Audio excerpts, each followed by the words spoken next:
Bismillahirrahmanirrahim. Assalamu alaykum. Hürmetlik ata-analar, şundaqla omaq farzandlarimiz. Güzel dinin programımızın 7. sanıga kelginlerini qızgın qarşı alımız. İnşallah biz bugünkü programımızdan başlap biz ötkenki saati programımızda bildirganimizdek musulmonlarga maxsus 3 pokizlik, yani tahorat, g'usul, tayammumdan iborat mushu mavzularni cho'rdigan asosda dersimiz programımızı davamlaştırmamız. Bu ana baş mavzunun aslında taharet mavzuları, taharetinin eliniş şekilleri, taharetke münasebetlik hükümler, taharetinin hikmeti ve faydaları, şundaqla g'usulning qilinishi, g'usulga münasebetlik hükümler, g'usulning hikmeti ve faydaları, tayammumga münasebetlik hükümler qatorliq bir qator mavzularda tafsili to'xtalib o'tamiz inşallah programımızda. Bu mavzular biraz uzun bo'lganligi uchun inşallah 2 qitimliq programmada dersni bu programni tugatishga tirishamiz. Tövende her qitimqidek bizning kichik diktorimiz, qizimiz Qizil Yupurmoq tahorat gunohlardan poklaydi mavzuliq bu qisqa bir qissani, ya'ni payg'ambarimiz sollallohu alayhi vasallamninki davrida yuz bergan bir voqealik, bir jarayon, bir sahoba bilan payg'ambar alayhisalom o'ttirsidiki bu voqealikni bizga go'zal shaklda o'qib berdi. Uning keyinda biz yana davom qilamiz programmamizni. Diqqatinglar radiomizda bo'lsin. Bismillahirrahmanirrahim. Assalomu alaykum hurmatli ota-onalar va qadrli kichik do'stlar. Men do'stinglar Qizil Yupurmoqdan sizlarga o'tliq salom. Tuvanda tahorat gunohlardan poklaydi nomli mavzuni diqqatinglarga sunaman. Tahorat gunohlardan poklaydi. Makkada islom maxfiy tarqalayotgan bir mezgil edi. Çölde yaşaydigan qabilelerden birida Amr ibn Abasa ismli bir odam bor edi. Amr ibn Abasa bu yangi dinga qiziqdi va dinga munosabatlik uchur egallash maqsadida Makkaga qarab yo'lga chiqdi. Makkaga yetib kelganda payg'ambarimiz bilan ko'rishish uchun uni izlab so'rab yurib aran topdi. Amr payg'ambar alayhisalomga "Sen kim? Nima ish qilasan?" deb so'radi. Payg'ambarimiz "Men payg'ambarman" deb javob berdi. "Seni kim avatdi?" dedi Amr. "Meni Alloh avatdi" dedi payg'ambarimiz. "Alloh sana qanday vazifa topshirdi?" deb so'radi Amr. Payg'ambarimiz xish aqribolar, ya'ni urug' tuqqanlarga yordam qilib, yaxshi muomala qilishni, butlarni chiqishni, Allohni bir deb bilishni va uningga hech kimni sherik qilmaslikni vazifa qilib avatdi. Amr ibn Abasa "Sana bu yerda yordam qiladigan bir kim bormi?" dedi. Payg'ambarimiz "Bir hur er kishi va bir qul bor" deb javob berdi. U kuni payg'ambarimizning yonida mu'minlardan faqatla Hazrati Abu Bakr bilan Bilal bor edi. Amr ibn Abasa "Men bu sana ergishib, yeningda qilishni, sana yordam qilishni xohlayman" dedi. Payg'ambarimiz "Sen bugun bunda qila olmaysan. Mening holimni va Makkaning ahvolini ko'rgansan. Sen oilangga qaytib ket. Mening ochiq oshkor maydonga chiqqanligimni ko'rgan chog'ingda yenimga kel" dedi. Amr ibn Abasa kelime shahodat aytib musulmon bo'ldi. Bir mezgil payg'ambarimiz alayhisalomning yanında turgandan keyin yurtiga qaytib ketdi. U chaqlarda 5 vaqt namoz tig'ib farz qilinmagan edi. Bu sababdan payg'ambarimiz uningga namoz ibodati to'g'riliq gap qilmagan edi. Bir qancha yil o'tgandan keyin musulmonlar Makkadan Madinaga hijrat qildi. Payg'ambarimizning Madinaga hijrat qilganligini anglagan Amr Madinaga payg'ambarimizni ko'rgili keldi-da, "Ey Rasululloh, men yodingda bormi?" dedi. Payg'ambarimiz "Ha, yodimda bor. Biz Makkada ko'rishgan emasmi?" dedi. Amr "Shundoq" degach, "Ey Allohning payg'ambari, Alloh sana o'rgatgan va men bilmaydigan narsalardan xabar bergin" dedi. Payg'ambarimiz uningga 5 vaqt namozni vaqtida o'qishni tavsiya qildi. Namozdan ilgari tahorat ilish kerakligini aytib mundaq dedi. Tahorat alg'uvchi kishi tahorat suyini tayyorlab, og'zi burnini chayqasa, yuzining, ağzı burnining gunohlari yuyildi. Allah buyurgandek yüzünü yuysa, yüzünün gunohlari suv bilan birlikda saqilining orasidan eqib chiqib ketadi. Qo'lni jayniki bilan birlikda yuysa, qo'lning gunohlari suv bilan birga barmoqlarining uchidan eqib ketadi.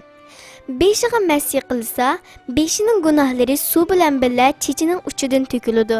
Keyin putini ushqi bilan qo'shib yuysa, putining gunohlari suv bilan birga barmoqlarining uchidan eqib ketadi. Mushundaq tahorat olgan kishi agar o'rnidan turib namoz o'qisa, Allohga hamd va sano etsa va ko'nglini butun vujudi bilan Allohga bersa, u kishi go'yo onasidan yangi tug'ilgan kundagidek gunohlardan poklandi. Bu hadis Muslimda kelgan. Rahmat qizim, Allah razı bo'lsin. Nayeti güzel yaxshi o'qib berdingiz. Endi biz tahorat degan nima degan mavzu bilan biroz tanishib o'taylik. Bedenimizdeki bazı a'zolarni dinimizning talibiga asosan yuyish va masih qilishdan iborat. Bu narsani biz tahorat deymiz. Yani bu harakat, bu ish faoliyatni tahorat deb ataymiz. Endi tahoratsiz qilg'ili bo'lmaydigan ishlar qaysilar degan savolga bu yerda javob berilgan. Tahoratsiz namoz o'qiy olmaymiz, Ka'bani tavof qila olmaymiz, Qur'oni Karimga qo'l tekkizolmaymiz deb kitobda shundoq berildi. Xo'sh, endi tahorat qanday elinadi degan bir savol qo'yilgan va javobi tuvandagidek berilgan. Birinchi niyat qilish, ya'ni Alloh rizosi uchun tahorat elishga niyat qilamiz birinchisi. Bu niyat qalbimizda bo'ladi yoki ig'zimizda desakmi bo'ladi.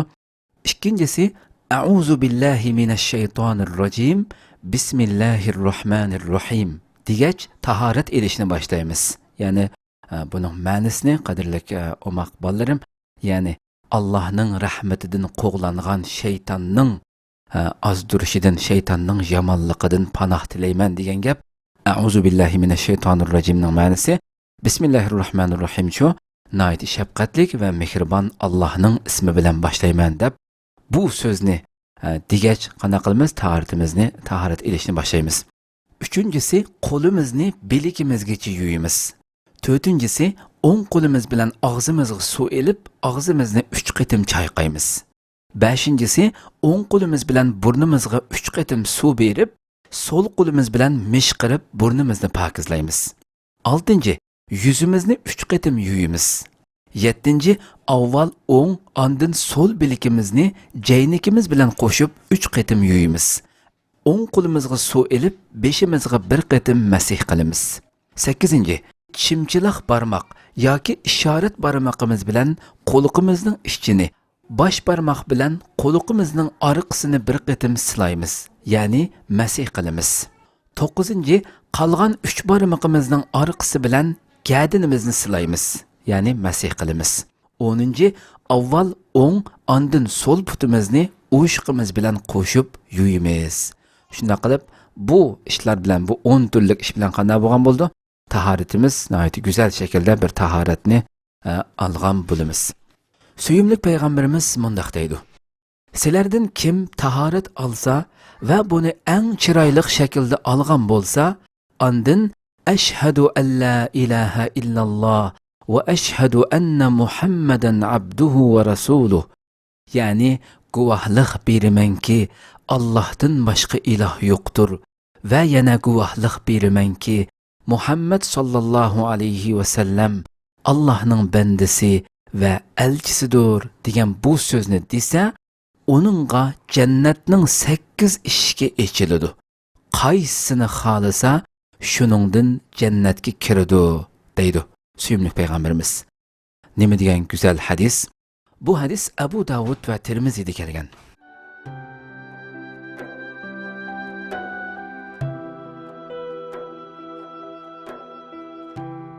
Xo'sh, tuvanda biz nihoyat go'zal bir hikoyaga keldik. Hikoya ismi So'g'uq buloq. Buni diqqatingizga Qizil Yupurma qizimiz diqqatingizga sundi. Qani marhamat.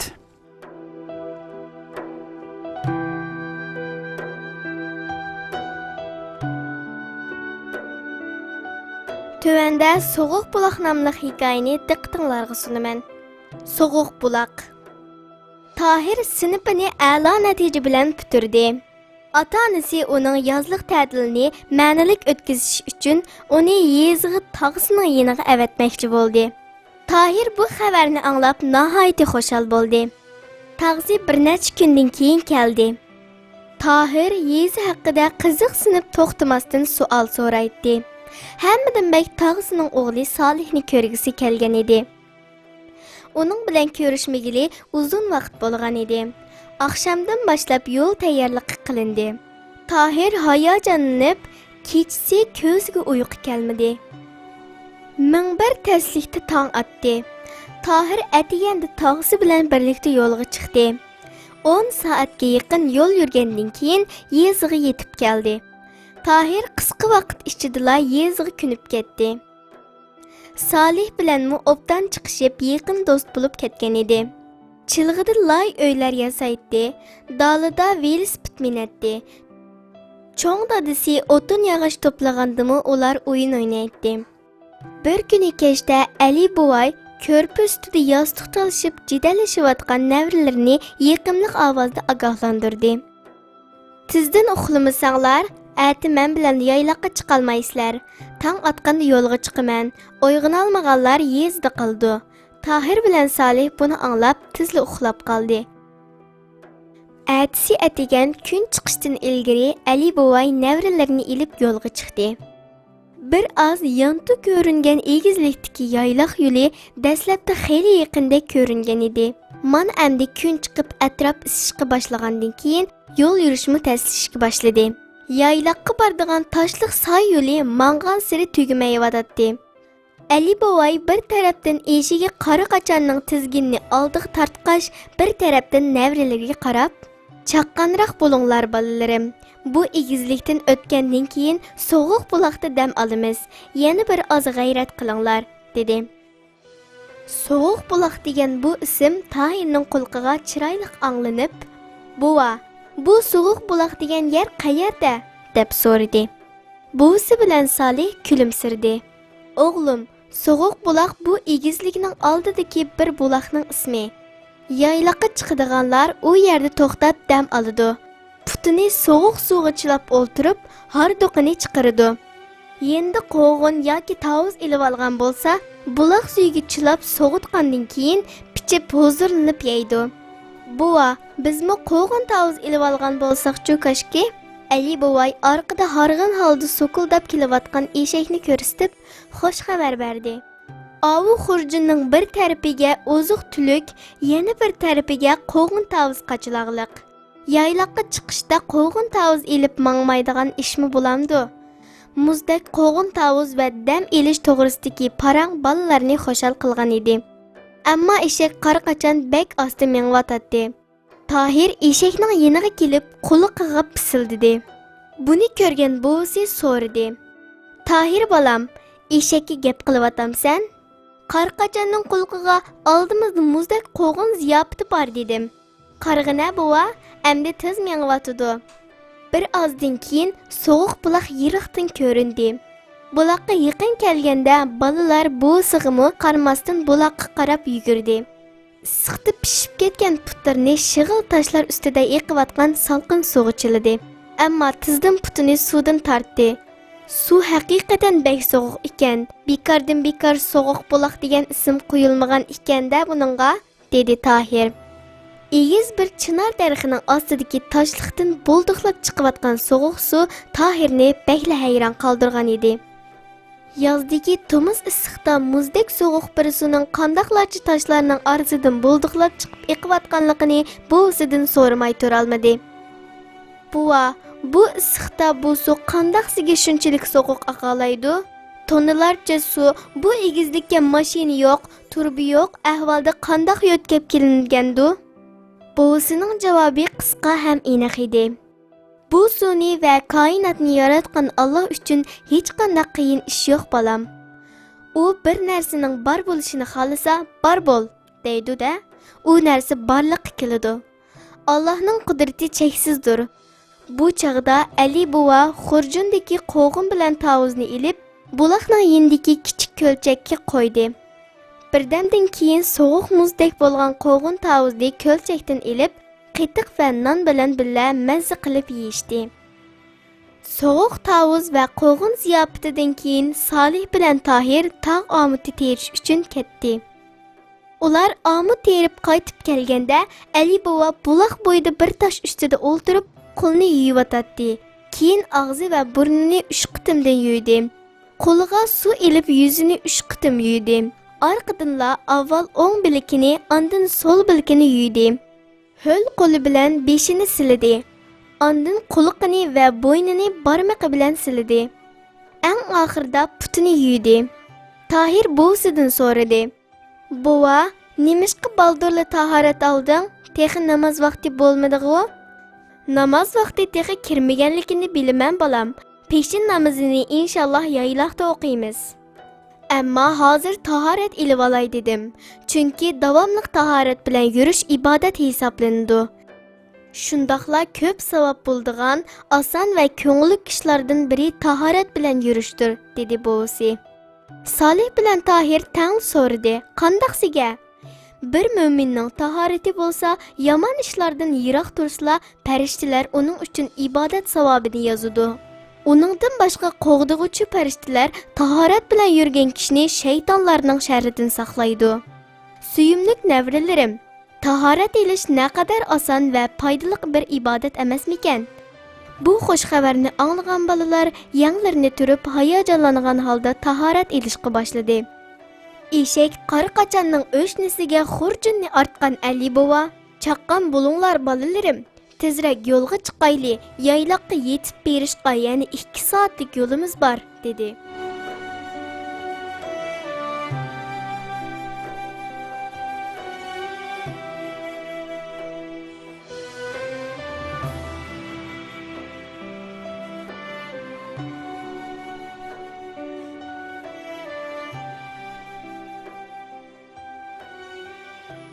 Rahmat, Allah razı bo'lsin. Aytı güzel o'qib berdingiz.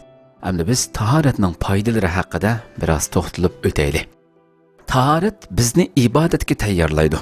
Namoz o'qish, Qur'on o'qish qatorliq nurg'unlagan ibodatlarning hammasiga tahorat ilib tayyorlanamiz. Tahorat orqali Allohning huzuriga pok-pokiz chiqamiz. Allohning roziligi va muhabbatiga erishishga tirishamiz. Tahoratning foydalaridan yana birisi nima deganda, tahorat bizni poklaydi. Bilginimizdek, kundalik turmushimizda hammadan kirlindigan a'zoyimiz qo'l, bilak, og'iz, burun, yuz va putlarimizdir. Tahorat ilish bilan bu a'zolarimizni kunda bir necha qatim yuyamiz. Bu orqali mikroblar tozalanib, paskina narsalar yo'li bilan yo'qadigan har xil kasalliklardan saqlanib qolamiz. Pokiz, jonliq, ruhliq va titik yashaymiz. Og'iz tozligimiz salomatligimiz uchun intayin muhimdir. Chunki mikrob eng oson ko'paydigan yerlardan birisi og'izdir.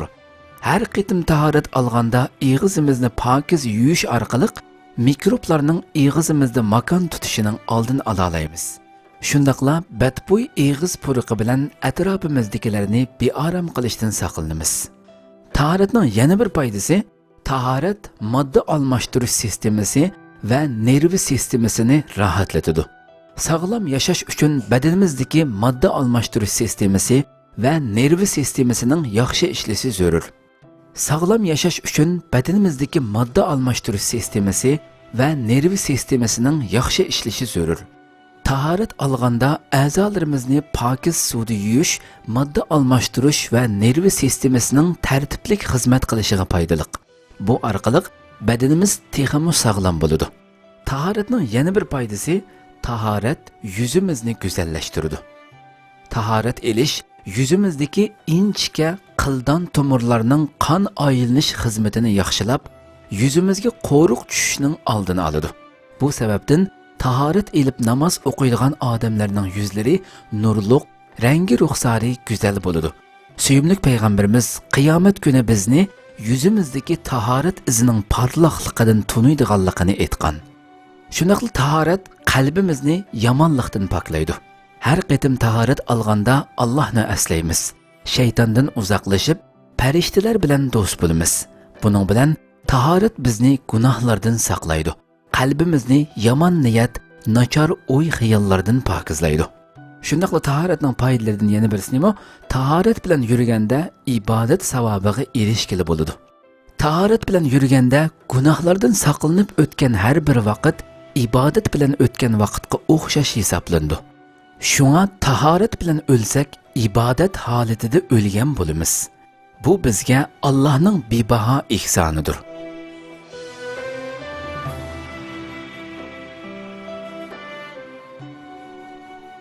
Xo'sh, ummoq farzandlarimiz yuqorida tahoratning foydalari haqida bir qancha albatta tahoratning buningdan boshqa yana nurg'unlagan foydalari biz bildigan, bilmaydigan nurg'un hikmatlari, foydalari albatta bor. Biz faqat bir qancha asosliq foydalarni diqqatingizga sunib o'tdik. Yuqorida diqqatingizda bo'lgan bu mavzumizdan bizga qisqa bir xulosalash to'g'ri kelsa, tahorat yuzimizga nur, qalbimizga huzur beradi degan bir xulosani chiqarishimiz mumkin. Rabbimiz Alloh subhanahu va taolo Sura Maidaning 6-oyatida mundaq deydi: Ey mu'minlar, sizlar tahoratsiz bo'lib namoz o'qimoqchi bo'lib turguninglarda yuzinglarni yuyinglar, qo'linglarni jaynikinglar bilan qo'shib yuyinglar, beshinglarga masih qilinglar, putinglarni o'shqinglar bilan qo'shib yuyinglar. Agar junub bo'lsanglar, poklaninglar, ya'ni g'usul qilinglar. Xo'sh, qadrli ota-onalar, shundaqla ummoq farzandlarimiz, shunday qilib vaqt e'tibori bilan Güzel Dinim programımızın 7. sani bugün muş yerdə axırlaşdırırız. İnşallah Allah ömür versə, yeni bir qatımlıq programımızda bu taharet bölümlerimizni, taharetinin pərizləri, sünnetləri ve hakazalar haqqında yani güzel məzmunlar bilan davam qılıb mağamız. Allah subhanahu wa ta'aladan öyrənganlarımız, oxuganlarımız, bilganlarimizga amal qilish şərifi, amal qilish ni'matini ato qilishini tövənçilik bilan Rabbimizdən so'raymiz. Shundaqla sizlar qadrlik ota-onalar, shundaqla ummoq farzandlarimizning ham bizlar uchun yaxshi duolarda bo'lishini tilash bilan birga yana bir qatimliq programmamizni ko'rishguncha sizlarni Janobi Allohga topshiramiz. Assalomu alaykum va rahmatullohi taala va barakatuhu. Qani qizim, sizmi xo'shlashib oling. Hürmetli ata-onalar, shundaqla suyimli kichik do'stlarim. Kelarki programmamizni ko'rishguncha sizlarni Janobi Allohga topshiraman. Assalomu alaykum va rahmatulloh.